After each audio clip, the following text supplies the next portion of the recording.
کرنے کے ساتھ ساتھ آپ لوگوں کی خدمت میں اگر کچھ کمی و بیشی آئی اس کے لیے میں معذرت چاہوں گا. دور دراز کا علاقہ ہے, شاید وہ سہولتیں جس طرح میں نے پہلے کہا جو کوئٹہ یا اسلام آباد میں میسر ہیں وہ ہمیں یہاں پہ میسر نہیں, لیکن جو کچھ بھی ہمارے ہاتھوں سے ہوا کہ مہمانوں کی خدمت کر سکیں, اگر اس میں کوئی کمی پیشی ہوئی ہے اس کے لیے میں معذرت خواہ ہوں. ہماری جو لانگ مارچ کا اعلان ہوا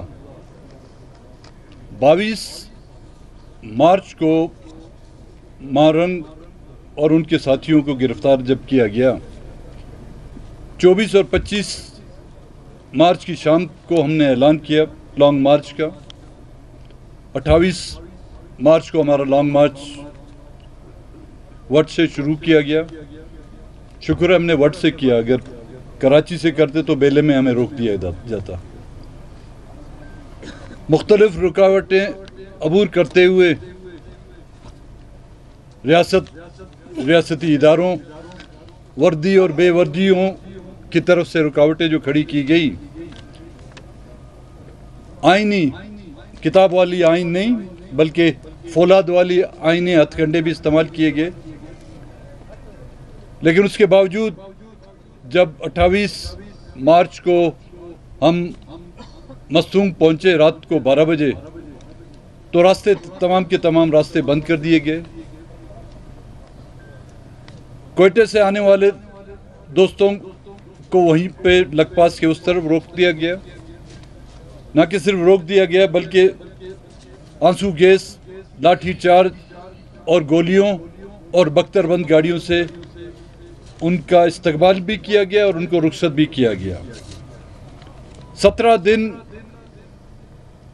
اسی میدان میں ہم بیٹھے رہے.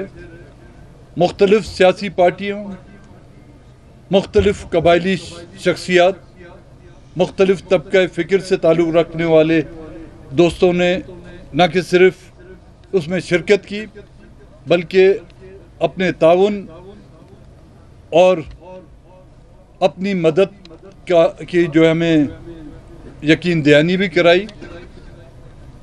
کئی سیاسی دوست مختلف سیاسی پارٹیوں سے تعلق رکھنے والے انہوں نے باقاعدہ اس میں شرکت بھی کی.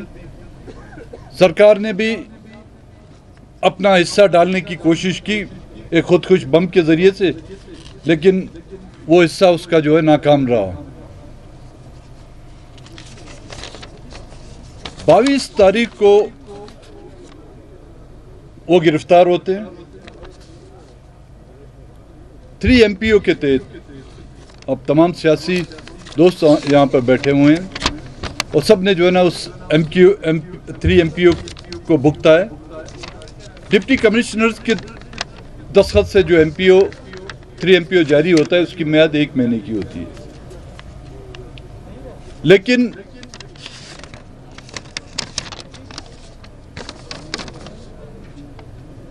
چوبیس مارچ کو مارنگ کی بہن جو ایک پٹیشن داخل کرتی ہے اس 3 MPO کے خلاف. 10 اپریل کو اس کی ایک پہلی اور آخری ہیئرنگ ہوتی ہے اور وہ فیصلہ, اور اس 10 اپریل کو جب یہ ہیئرنگ ہوتی ہے ان کے وکلاؤں سے ایک ایفیڈیوٹ لیا جاتا ہے کہ وہ دستخط کریں کہ آرٹیکل 5 کے تحت وہ ریاست کے جو ہے مخالفت نہیں کریں گے. حیرانگی مجھے اس بات کی ہے کہ کسی بھی شخص سے جب آپ اس کا برتھ سرٹیفکیٹ بناتے ہیں اور اس کے بعد جب وہ 18 سال کی عمر میں آتا ہے اس کا ID کارڈ بناتے ہیں یا اس کا پاسپورٹ بناتے ہیں, اس سے تو آپ اس کی وہ وفاداری کے دستخط لیتے ہیں. ایک یونین کونسل کے ممبر کے لیے جب آپ کاغذات نامزدگی داخل کرتے ہیں تو اس سے بھی یہ دستخط لیے جاتے ہیں کہ آپ مسلمان ہیں, اگر آپ جنرل سیٹ سے مسلمانوں کی سیٹ سے کنٹیسٹ کر رہے ہیں اور آپ پاکستان کے حامی اور پتہ نہیں فلانا فلانا رہیں گی. فلانا فلانا میں نے اس لیے کہا ہے خود بخود کہ اس میں بہت سی چیزیں آتی ہیں. یہ ڈکلیریشن ہر ایک شخص سے لی جاتی ہے. ابھی ہم یہاں پر بیٹھے ہوئے ہم ایک دوسرے سے یہ پوچھیں کہ ہاں تم پاکستان کے وفادار ہو, تم ریاست پاکستان کے وفادار ہو نہیں ہو. پہلے یہ دیکھنا ہوگا کہ پاکستان ہے کیا اور ریاست ہے کیا. صرف سبز ہلالی پرچم یہ پاکستان ہے؟ ریاست ہے. ریاست کیا اس ریاست نے ان 74 سالوں میں اس ریاست کا کردار ادا کیا ہے؟ کیا اس ریاست کے ان اداروں نے ان 74 سالوں میں ہمیں اس ریاست کا حصہ سمجھا ہے؟ کیا اس ریاست میں قائم ہونے والی ان حکومتوں نے بلوچستان میں بسنے والے یا اہل بلوچستان کو اس ملک کا شہری سمجھا ہے؟ دنیا میں 9/11 کے بعد ہر مسلمان کو جو ہے دہشت گرد سمجھا جاتا ہے. پاکستان میں بلوچی, براوی اور پشتو بولنے والوں کو جو نا دہشت گرد سمجھا جاتا ہے. 9/11 کے بعد مسلمانوں کو پہ جو شک کیا جاتا ہے, لیکن ہم بلوچستان میں بسنے والے چاہے بلوچ ہوں, پشتون ہوں, ہزارہ ہوں, ہمیں تو 1947 سے نہ کہ صرف دہشت گرد, غداری, دوسرے ممالک کے ایجنٹ, بلکہ عدالتوں میں ہمارے خلاف جو کیسز بھی چلائے گئے ہیں وہ چوریوں کے نہیں. اس ملک کو آپ توڑیں, آپ قابل سزا نہیں ہیں. اس ملک کو آپ لوٹیں, اس ملک کی لوٹی ہوئی دولتوں کو آپ سوئس بینک اور بیرون ملک منتقل کریں, آپ گناہگار نہیں. اس ملک کو عالمی منڈی میں اس کے وسائل کو آپ نیلام کریں, آپ قابل جرم نہیں. لیکن حق اور صداقت کی بات کرنا اور اپنے حق پر کھڑے رہنا جو ہے نا, اس ملک کا المیہ رہا ہے کہ آپ سب سے بڑے مجرم ڈکلیئر کیے جاتے ہیں. اب وہ فیصلہ جو میں نے کہا ایل پی او کے تحت ہوا تھا, 10 اپریل کو اس کی ہیئرنگ ہوئی ہے. فیصلہ محفوظ ہے. ابھی مولانا صاحب کے ساتھ میں بات کر رہا تھا, نا فیصلہ تو محفوظ ہے لیکن محفوظ ہاتھوں میں ہے. ان ہاتھوں میں جن کے ہاتھوں میں اس ملک کا آئین ہے, ان ہاتھوں میں جس کی عدالتیں ان کے ہاتھوں میں, ان قوتوں کے ہاتھوں میں جس کے ہاتھوں میں اس ملک کی پارلیمنٹ ہے, ان کے ہاتھوں میں جن کے ہاتھوں میں بڑے بڑے سیاسی پارٹیاں جو ہے ان کے ہاتھوں بلیک میل ہیں. تو اب وہ محفوظ کب تک محفوظ رہے گا, اس کی میرے خیال میں ہمارے پاس کوئی گارنٹی نہیں ہے. ہم نے کوشش کی کہ ہم کوئٹہ پہنچے اور آل پارٹیز کانفرنس بھی ہم وہیں پہ بلائیں. نہ ہمارا دھرنے کا یہاں پہ پروگرام تھا, نہیں آل پارٹیز کا یہاں پہ ہمارا پروگرام تھا. ہم تو چاہتے تھے کہ ہم کنویں کے پاس جائیں, لیکن ہماری پیاری سرکار نے جو ہے کنواں ہی ہمارے پاس بھجوا دیا. اب یہیں پہ بیٹھ کر ہمیں اپنی پیاس آج بجھانی پڑ رہی ہے.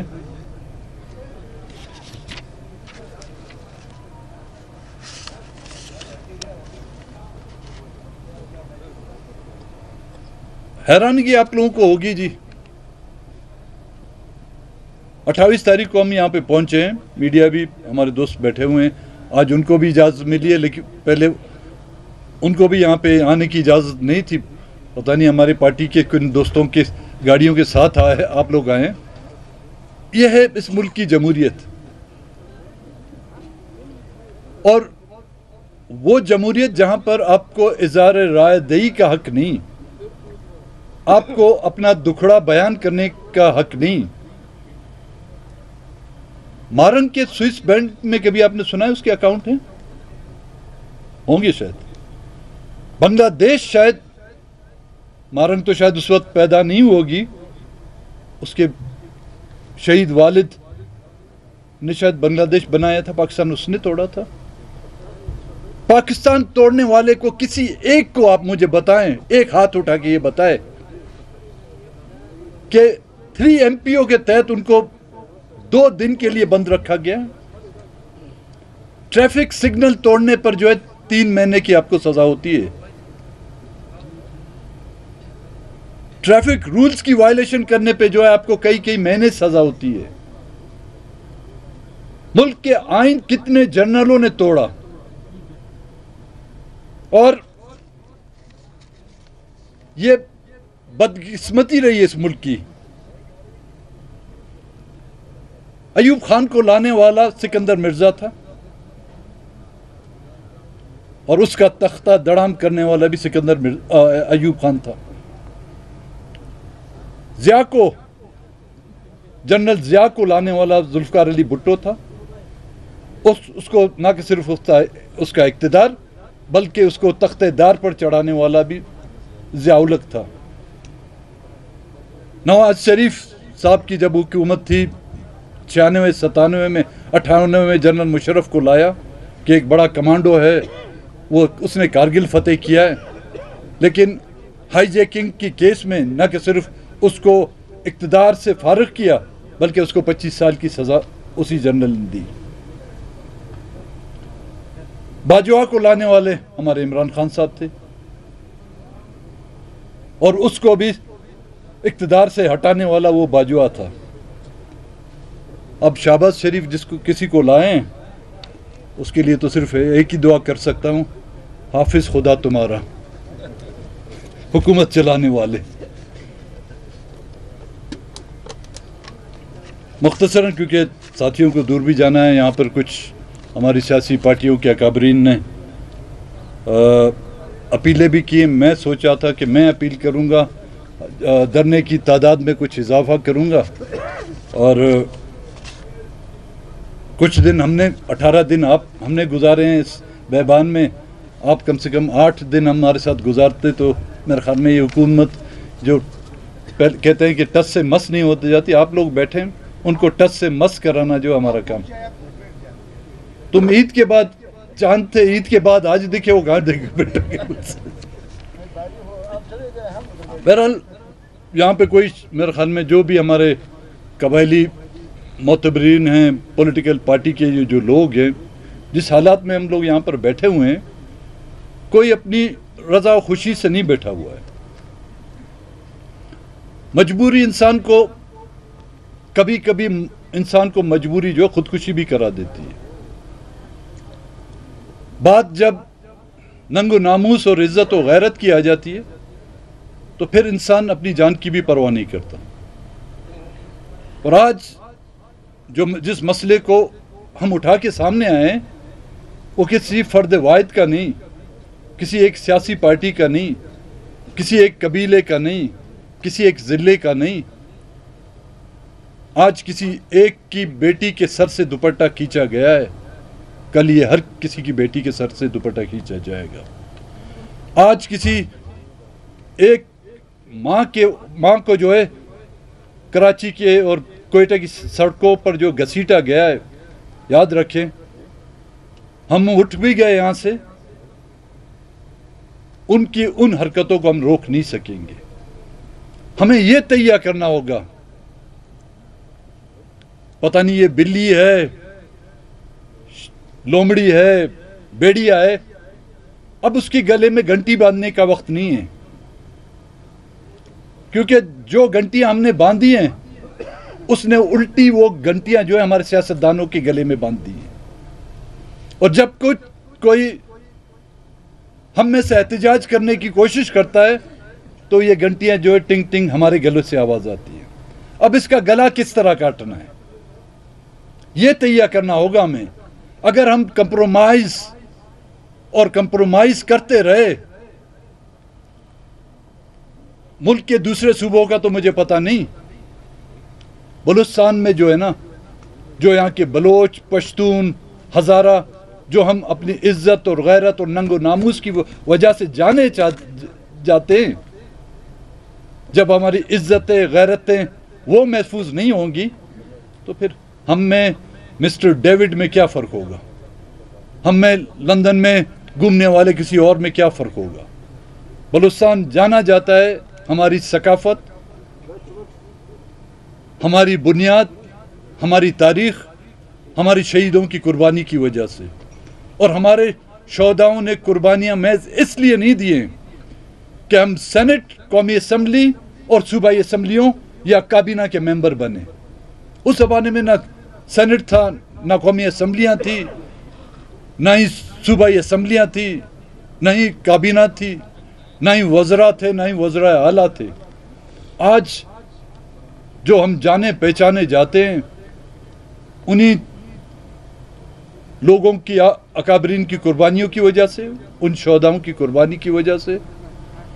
آج ہماری نہ کہ صرف اس ملک میں بلکہ دنیا میں بھی اگر پہچان ہے تو ان لوگوں کی قربانیوں کی وجہ سے.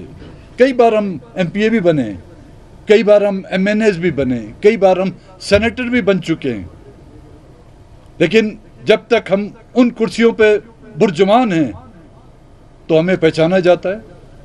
پارلیمنٹ میں ہماری اگر تعداد زیادہ ہے تو لگ پاس کیا میں بولان کے کسی غار میں بھی ہوتا تو اس وقت کے پرائم منسٹر جو ہمیں ڈھونڈ نکالتے. ایک سیٹ تھی وہ بھی میں نے چھوڑ دی کیونکہ وہاں پر اہمیت ہماری اور آپ کی اس وقت ہے جب ہمارے ہاتھ میں 4 سیٹیں ہوں. اگر 4 سیٹیں ہوں تو میاں صاحب بھی آپ کے سامنے کھڑے ہو جاتے ہیں، زرداری صاحب بھی آپ کے سامنے کھڑے ہو جاتے ہیں. بلوچستان کے دکھ اور درد اور ان بچیوں کی آو پکار کو وہ سنتے ہوئے اتنا روتے ہیں کہ ہمیں بھی رونا آ جاتا ہے ان کے. لیکن وہی بچیاں جب اپنی آواز اور اپنی چیخ بڑے بلند آواز میں اسلام آباد میں سنانا چاہتے ہیں تو ان کے اوپر جو ہے گندے پانی سے جو ہے چھڑکاؤ کیا جاتا ہے، ان کو پر جو ہے لاٹھی چارج کیا جاتا ہے. ان کے مقابلے میں ہمارے یہاں سے مداریوں کو جو بٹھا کے ان کو بے عزت کیا جاتا ہے. آپ لوگوں نے جو ہم سے اپیل کی ہے سر آنکھوں پر، کیونکہ اداروں کا فیصلہ ہے، آپ تمام ساتھی جو ہے نا سیاسی پارٹیوں سے تعلق رکھتے ہیں. فرد واحد کا فیصلہ ہوتا تو شاید میں آج اعلان کر لیتا. تو آپ کے اس اپیل کی وجہ سے میں نے اپنی پارٹی کی سینٹرل ایگزیکٹو کمیٹی کا اجلاس کل یہاں پہ بلایا ہوا ہے. اس پر غور و غوض کیا جائے گا، غور بھی کیا جائے گا، غوض بھی کیا جائے گا، اور انشاءاللہ کوئی نتیجہ نکال کر ہم آپ لوگوں کے سامنے رکھیں گے. لیکن آپ لوگوں کو بھی یہ بات اپنے ذہن میں رکھنی چاہیے ہوگی کہ یہ نہ افتتاح ہے نہ اختتام ہے. اس کا اختتام ہمیں کرنا ہے، اور اس کا اختتام ہمیں اس طرح کرنا ہوگا کہ کوئی جنرل، کوئی کرنل، کوئی بریگیڈیئر کے فیصلوں کے ماتحت ہم اور آپ نہ ہوں، چاہے وہ حافظ القرآن ہو یا چند آیاتیں پڑھنے والا جنرل ہی کیوں نہ ہو، چاہے اس سے کوئی فیضیاب ہوا ہو یا وہ فیصل آباد یا نصیر آباد کا کوئی جنرل ہو. ہمیں ان کی پرواہ کیے بغیر اس دھرتی کا قرض اتارنا پڑے گا، جو آج شاید ہم نے اتارنے کی کوشش کی ہے لیکن ہم اس میں کامیاب نہیں ہوئے. لیکن انشاءاللہ تعالی آپ تمام دوستوں کا اگر تعاون رہا اور اسی جرات کے ساتھ جو آپ، ہمیں یہ بھی معلوم تھا کہ رکاوٹیں ہوں گی آپ لوگوں کے سامنے، لیکن اس کے باوجود آپ یہاں پر آئے، ہماری حوصلہ افزائی کی، نہ کہ صرف آج بلکہ اس دھرنے کے دوران تمام وہ پولیٹیکل پارٹیاں جو آج موجود ہیں انہوں نے اس دھرنے میں آ کر ہماری حوصلہ افزائی کی. شاید ہمارا حوصلہ 2 دن کا ہوتا، لیکن آپ کے اس دھرنے میں شرکت کرنے سے ہمارے حوصلے جو ہے 18 دن تک قائم رہے. اور انشاءاللہ تعالی آج جو آپ یہاں پر آئے ہیں، ہمارے حوصلے تو بلند ہیں، لیکن آپ کے یہاں آنے سے ریاستی اداروں، حکومت اور حکومت کے اہلکاروں کے جو عزائم ہیں وہ انشاءاللہ خاک میں مل جائیں گے۔ ایک بار پھر آپ تمام دوستوں، پولیٹیکل پارٹیوں